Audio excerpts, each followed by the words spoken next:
Whenever you do research about quality of life in the world and what are the best countries, Germany always lands in the top 10 positions. That is pretty cool. However, quality of life is a very subjective metric. In this video, we're going to share some of our personal pros and cons of living in Germany so you can figure out if the quality of life is good for you or not. Hey, my name is Jen and I'm from Guatemala. And mine is Yvonne and I'm German. And together we're from simplegermany.com, where we create English content to empower internationals to settle into life in Germany more smoothly. Generally speaking, the quality of life is based on someone's perception on their life in a country. So like we said before, it is highly subjective, and what could be amazing for me could be horrible for Jen to live in.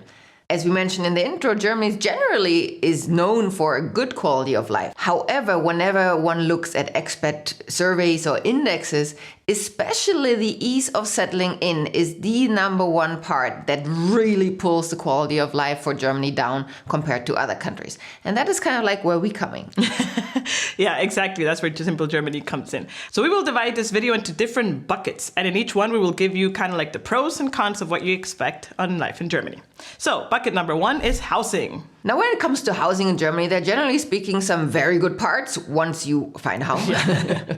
One is excellent tap water that's drinkable anywhere most of the times. Mm-hmm. The other one is a central heating system, which we actually didn't know how valuable that is until we spent some winter time in Spain and really froze our butts off because there was no central heating system. And humid cold is really not fun. Yes. And the third one is that there is an uncapped electricity supply. I mean, obviously you need to pay for it, but it's not capped. Also, we've had other experiences in countries where if you surpass a certain amount of voltage or watts that you use, the fuse goes out and you cannot continue using electricity. That does not happen in Germany. Yes, which is a very good pro because especially happened to us that we were cooking and suddenly the fuse went down and we had to figure out what happened and then we had to arrange the whole cooking scenario because, it wasn't fun to figure that out one out actually. That doesn't mean fuses can blow in Germany, of course, but that's only if you really use super high voltage, high eating electricities like all at the same time. Yeah, but again, like I like to say, it's not everything sunshine and rainbows. There are some cons as well for the housings in Germany.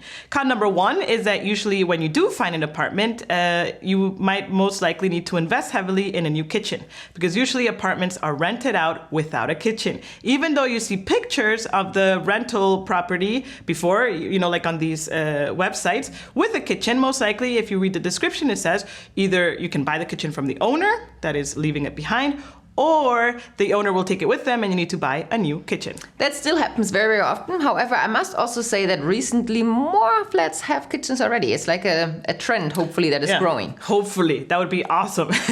Another one is that because this is just a Europe thing, not necessarily just a Germany thing, is that sometimes the flats can be quite old. Either the flat per se or the building per se. So for example, in our case, we live in an old building and there are no elevators and there's 99 steps between the door and my couch. Yes, I've counted them and I count them almost every week. But not only that, but sometimes because of the old building or the house, heating might not be so efficient. And sometimes in some cases, the Treppe or the stairs might be super old, made out of wood that are very creaky. So it could be also very interesting if you live in such an old building. Now, if we just praise electricity because it's uncapped, it is unfortunately one of the most expensive utilities and goods in Germany and hence probably a lot more expensive than what you are used to. And of course, another con is that there is no AC. Most of the times. However, okay, I know for the Germans out there who hate AC, hold on, bear with me a little bit. So for example, right now we are recording in our very beautiful modern studio and it's summer and it's probably 30 degrees outside. It's really hot.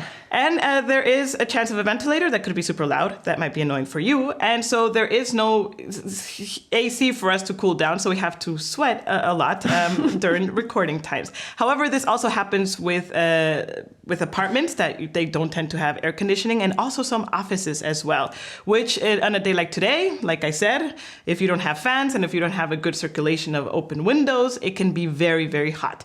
The argument a lot of Germans actually say, which is a good argument, and it's because electricity is so high, then of course if you have AC, it's like the most sucking thing ever. It's unhealthy, and these hot days are like 10 in a year. It's just not worth it. Yes, it's still a con for me because another example is that once I had a surgery a few years ago, in 2020 actually, And I did the mistake that it was in August where it was also 40 degrees outside. And even in the hospital, the rooms where you recovered didn't have AC. Yeah, of course not. But some rooms in the hospital did have AC, like, for example, where doctors did examinations. I guess also the operating rooms have AC, but the recovering rooms, they don't have AC. So here I am, unable to like walk for 2 days, right? Like sweating on this bed without and no ventilator, mind you, open windows, that was it. And that is where my con really comes and kicks into play, I would say. Now to the work-life balance bucket.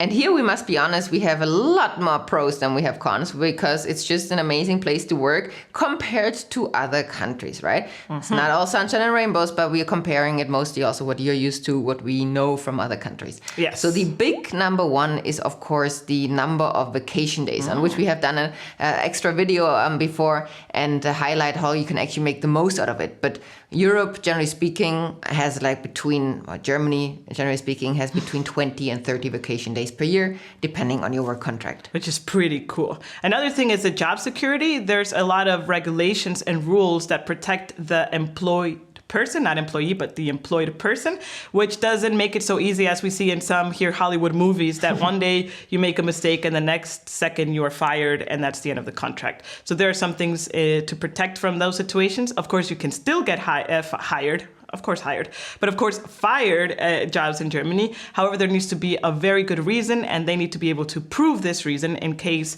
the employed person sues the company and says, you fired me, how do you say this, without a motive. Mm-hmm. Generally speaking, in Germany, there's a very good work ethic in terms of the job gets done. People follow up on what they have to do, but also without overworking themselves. So, it depends a little bit on the culture of the company, but generally speaking, overtime is not that liked.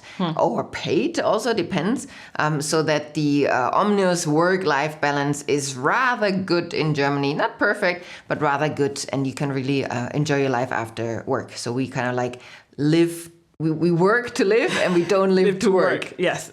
Another thing is, like I mentioned, this job security comes very strongly with the sense that there's a lot of unions in Germany that actually also are there to protect the employed person.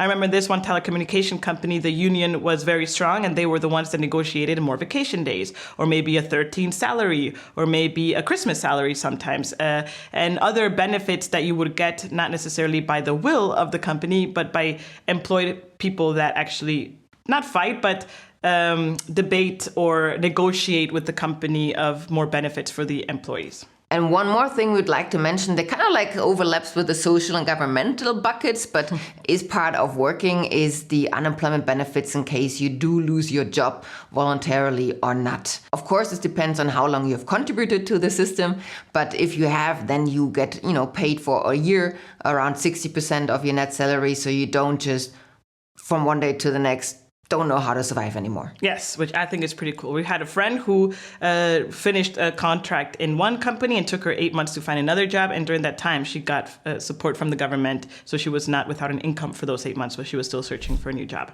And I would say the one con that we have here, it's, I hope, a very obvious one, and it's the one that is the language barrier. Of course, there's jobs in Germany where you can speak English, but the majority of times you will be dealing with Germans, of course, because, it's Germany. And language barrier plays a big role of it, especially for sometimes meetings or work events and stuff like that. But that is another motivation for you to actually learn German. Now let's jump into the infrastructure bucket. And in this one, the first pro that we have is efficient public transportation. We have a whole video talking about how to use the public transportation and all the things that you can also check out here or there. I don't know where the card is there. So that is one pro about the infrastructure in Germany. Next to public transportation, of course, comes the network of highways, of the Autobahn, that there is a very good, it's actually the fourth in the world in terms of size, network of highways that navigate through Germany and just allows, compared to other countries, a lot of driving without much traffic. And I must say, this is a pro. You might, if you're German, you'd probably be like, isn't this normal in every country? And it's not. And it's the fact that there is a reliable, safe, and efficient postal service. For the longest time, when we would go to the post office to send a package or a letter, Jen would always ask me, did you send it with tracking, like with a Einschreiben or whatever? And I'm like, no, why should I? Why should I spend like 7 to 10 euro extra to get tracking when I know it's going to arrive anyways? And it took me some time, well, it took you some time to explain actually, that for you, this is the absolutely not common thing and you would never send a package without tracking. Yes, 100%. Well, first of all, good luck in trying to send a package. But second of all, if you do find a company that sends it, you pay an arm and a leg. In Guatemala, right? In Guatemala, yes. Big disclaimer, in Guatemala. And it's super, I said already, expensive. And there you usually send it with tracking because, you know, it might get lost. There's a possibility of it.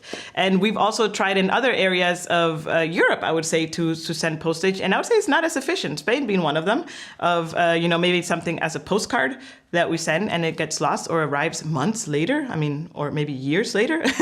However, here, locally, I mean, generally speaking, right, it depends if it's a high season like Christmas, of course, there might be some delays. However, if you send a letter like today, it arrives the next day. Most likely, yeah. What? And it arrives. You don't need to really worry about that it doesn't arrive. And you only use tracking if you need the proof that it arrives at a certain time for like legal matters or something like that. Definitely, yeah. So that's a very good pro in my opinion. One big pro in terms of infrastructure is the possibility to cycle or the availability to cycle with lots of cycling lanes. In recent years, more so than even before, cycling has actually overtaken, I would say, public transport or cars. Maybe not overtaken, I don't have statistics here. It's just a gut feeling. But it's become the third standard for commuting, for transporting, not just yourself, but also your kids. And it's really this thing of transport method, not just for a hobby or leisure. And that is, in my opinion, a big pro because it gives you freedom. It's good for the environment. It's good for your health. And it's just a very cool thing. And actually in 2022, Luko, which is an insurance company, did a study of like global cycling friendliness cities. And interestingly enough, in the top 20, there were 7 German cities. I mean, that is pretty cool. There's no other country with that abundance of cities in there. Obviously, you have like the Netherlands with Amsterdam or Utrecht or whatever, but it's just 2 cities. And Germany is with 7 cities present in the top 20. That's pretty impressive. Yeah, so that shows how cycling is pretty cool. If you don't know by now, we love cycling. So although we give praises to the efficient public transportation, word efficient, it's not excellent, is because the con is that usually trains have some delay. Actually, some studies show that every 5th train is delayed for at least 6 minutes in Germany. Actually, if you go to Switzerland, there you will be surprised of how actually efficient very efficient, their public transportation system is, to the extent that if a train might be delayed by a minute, they announce it and it's like a big chaos. Like everybody's like, oh my God, it's going to be late by a minute. And you're like, we're from Germany, dude. Like that's normal. And speaking of infrastructure, a big con that is being worked on, but not as fast as it could be, is internet. Yes, it's not a new topic for Germany. The internet infrastructure is not where it should be for this size and economy of country. And well, it's work in progress. Yes, although I must say it depends also on your internet usage, whether you feel this or not. As an example, in our home, we have what is like 250 megabytes? No, we have 50. 50, wow, we have 50 megabytes. And that's more than enough for like streaming Netflix, streaming things like... Using the internet normally. However, for uploading these YouTube videos, sometimes it can take 4 to 5 hours. And now in our new office here, we actually have 1,000 megabytes, night and day. And I'm going to say for surfing the web, I don't feel a difference. But for uploading the videos, sometimes it takes 20 minutes. It's crazy. So again, it depends on your usage of the internet, whether you feel this lack of speed or not. Sure. So now let's jump into the government bucket. And first of all comes the government per se. And there we would just like to point out that it is a stable, multi-party democratic government. Meaning that it is not just one party that is ruling or one leader, but that is really a complex system of like electing and voting. And that is a pro and stands out for the German government, I would say. Yes, I remember when we were studying for my citizenship test that you explained all these things to me. And I was like so flabbergasted. I was like, wow, that is so amazing. Because it's not really just one party ruling everything. Of course, it's not perfect. There are things that are like not working as they should. However, there is at least a possibility that different points of view contribute to one decision in the country, which I think that's pretty awesome. And one of the biggest pros and one of the biggest reasons why I moved to Germany is because of the low crime rate. Germany is ranked in the top 20 most peaceful countries in the world, versus Guatemala is ranked in the lowest 20 most dangerous, or top 20 most dangerous countries in the world, if you want to look at it from the opposite side. So I'm going to say that's a pretty cool thing. Of course, there is crime in Germany. We're not saying there isn't. There are some zones that you don't go very late at night. However, speaking from the context of my country, I would say it's a super safe country to live in. Since 2017, same-sex marriage is legal, also in terms of marriage and not just partnership. So that, depending, of course, what is impactful in your life, is a very big pro. And the same goes for gender equality. It is generally very high. It's like not a male-driven country. And I, as a woman, always felt heard and accepted and empowered, I would say. Yeah. And how can we talk about the government and not talk about the cons? And the first one be bureaucracy. That is super interesting. Let me see if I remember. The BAV group, in conversation or in, collaboration with the University of Pennsylvania, did a study of the most bureaucratic countries in the world. And guess what?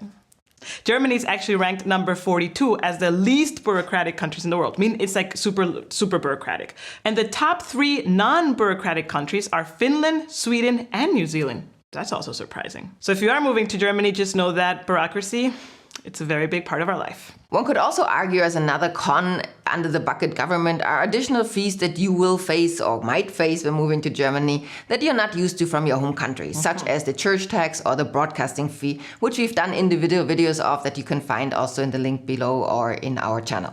Yes, and another one that I have to add to our con is not digitalized. I cannot emphasize that enough.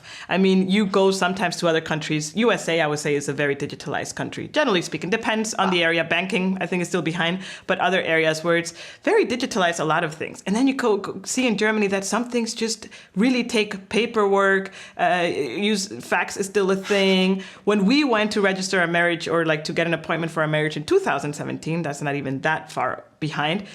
The woman needed to write down the appointment in a black book that was like this big that went from room to room. But mind you, that is Düsseldorf. In Cologne, it's digital. So that really depends also on the city that you live in. But I would say there are some initiatives again to come bring Germany to the Neuland, as they say in Germany. I would say it's taken some time, and it might take some time to get there. Yeah. Now let's jump into the social bucket, and that is not social in like hanging out socially with people, but more like social in the social aspects of the government. First pro is that education is free for everyone, and it's a very high quality education, especially university. A lot of students, as you are probably one of them, that have moved to Germany just to study in the university because it's relatively inexpensive, it is super high quality, and it's amazing. I think I said all of that with the other two, but you know what I mean. Anyway, so the only place where you do pay tuition fees is in Baden-Württemberg, and that is... Or at private schools or at private schools and universities, of course. But I'm talking about the public system here, right? Also, I would argue that Germany is quite known for its comprehensive welfare system. Education is one of them, but also the health system. The pension system is under a lot of criticism, but there is one. And also, of course, the care system. So the entire social contributions that one does as an employee, it is a not perfect, but functioning system. Yes. And one con about this public health system is that sometimes, one of them is that doctors have funky opening hours. With funky, you mean that doctors are generally not open on Wednesday and Friday afternoons. For example, which is super weird, That's just a rule. And also not on weekends. Well, of course not. Yeah, so if you do have an emergency, you actually do need to go to the hospital for those cases. But also what I wanted to say is that a lot of people say that if you're looking for a specialized doctor, it takes months for you to get an appointment. I have personally not experienced this. I've had to make appointments with some specialized doctors, and I just call a bunch of them. Actually, I ring as many as I can until I find an appointment that is suitable for me.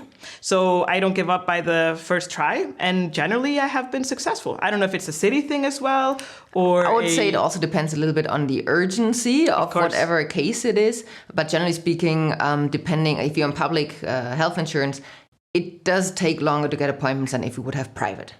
Yeah. However, like right now, I also did recently an appointment with a specialist, and the appointment was in 2 weeks. It's not an urgent case, but it was 2 weeks. It's not so bad. Oh. Now for the geography bucket. Germany, I would say, is one of the most prettiest countries in the world. Again, this is a very subjective thing, right? There's over 2,000 castles. The landscapes are amazing. The Alps are also here. They're also in other countries as well, but you can also see mountains. Lakes can be turquoise. It's super pretty. While Germany, of course, is super pretty and has lots to offer, usually we tend as people to want to travel further, right? And especially if Europe is new to you, then Germany is at the heart for travel in terms of geographic location, with having 11 countries that border Germany. And in a heartbeat, you can just be, out about in Europe exploring. Which is awesome. And now for the con, I must argue, is weather. There's 1,717 hours of sunshine per year on average in all of Germany. All of Germany, okay? And I would argue, yes, those statistics are there. And weather it's not a tropical or Mediterranean climate. Definitely not. But that's also not what you're coming for, I would say, because I would always argue the moment it is like a warm tropical climate, all those other factors that we mentioned in terms of stability and economics and I don't know what might not be as strong anymore. That is very true. My personal, it's very biased what I'm just saying. However, what we are getting at, or what I'm getting at, is that weather really depends also on the year. Like last year, for example, the weather sucked. Really. The entire year it was bad. That was really one of the worst years ever. This year so far is really, really Summer good in terms of good if you like sunshine and don't like rain. Yes. Now what that means for farmers and other areas of like the life cycle, that there's not enough rain, not so cool. Yes. But if you, like to walk on the streets without getting wet so much, this year is amazing. That is very true. Also, another thing is that winters tend to be quite long, for months on end, actually, like sometimes even 8. And if you're living up there in Berlin, you better prepare for winter that is coming. And if it's your first winter, just know that it's going to get cold. But we actually have 2 videos about how to prepare better for winter in Germany, which you can also check out there, or we leave it in the description below. Yes. Now we jump to the next bucket, which is culture, and that has to do with German people. So the super cool pro, depends on where you come from, I would say, is that Germans are punctual. Actually, there's a German saying that goes, 5 Minuten vor der Zeit ist des Deutschen Pünktlichkeit. Which is 5 minutes before the appointment is actually German punctuality. Bams. And I would say that's pretty cool because I come from a country where you say that you're going to meet at 8 and people turn out to be there at 9:30, 10. And I find that super annoying because I think that's just playing like with my time, because I made an effort to be there at 8. Why can't other people make an effort to be there at 8, So it's always been a thing. But in Germany, it's amazing because you tell Germans, I'm going to have a party and it might start around 7. What time are Germans going to be there? At 7. 6:55. A big part of German culture is, of course, a lot of fun. Yes, we do have fun. We are fun people. And festivals, whether it is the world famous Oktoberfest or the not so famous but still huge Wurstmarkt, which is the biggest wine fest in the world, but also all the festivals like music festivals, fun fairs. There is so much going on. Next one is outdoor culture. It has to do a little bit with the festivities, but I'm referring more to the park life. People go out for barbecue, hang out at the slackline, go to lakes, and that's a pretty cool thing because people enjoy the outdoors pretty much. Now, depending where you come from, this is a pro or a con, but for me, it's definitely a pro, and that is everyone follows the rules.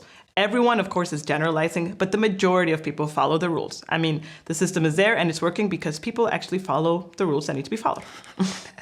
Another pro, of course, is our excellent quality of beer and bread. Oh, yes. We have a whole video about beer and a whole video about bread that you can check out on our channel.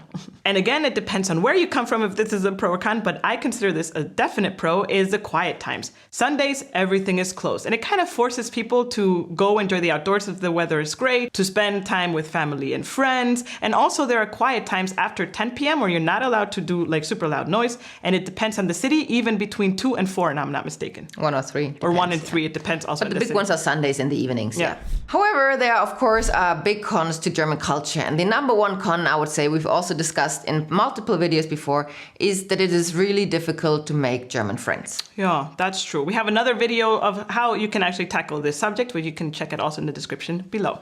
But I would say after you crack that coconut, I like to say Germans are like coconuts, then they actually do become really good friends. It's very nice. I just begged Yvonne if I could do this point because the other con is that Germans complain a lot. There's actually an article by the Deutsche Welle in German that explains the culture of complaining in Germany. And at the end of the day, I think the conclusion that I arrived from reading the article is that it's good for the soul.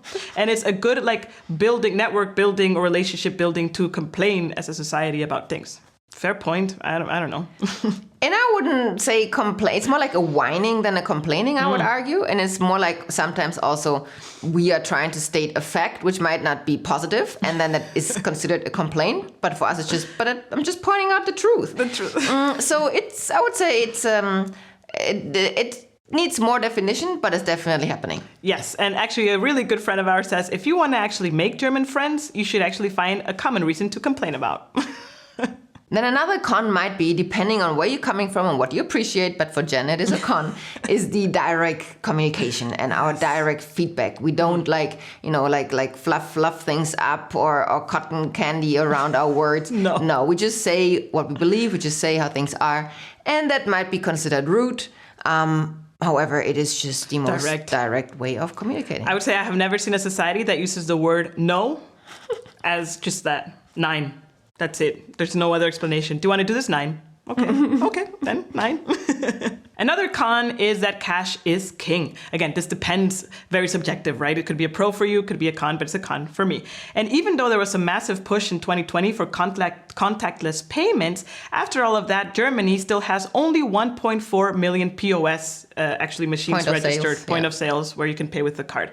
Compared to France, with a lot less population, they have 2.2 million POS services or machines registered in the country. Now, mind you, again, the disclaimer from the beginning, all of what we said is super subjective, but we would just like to open your eyes and ears a little bit to what you can expect and can't expect from living in Germany. And for you to draw your own conclusion, is this something you would appreciate and are drawn to, or is this something that is off-putting and might not cause a good quality of life for you? If you're interested of what my top 10 reasons for why I love living in Germany are, then make sure to check the video that's here. You can click there. Until next time, cheers!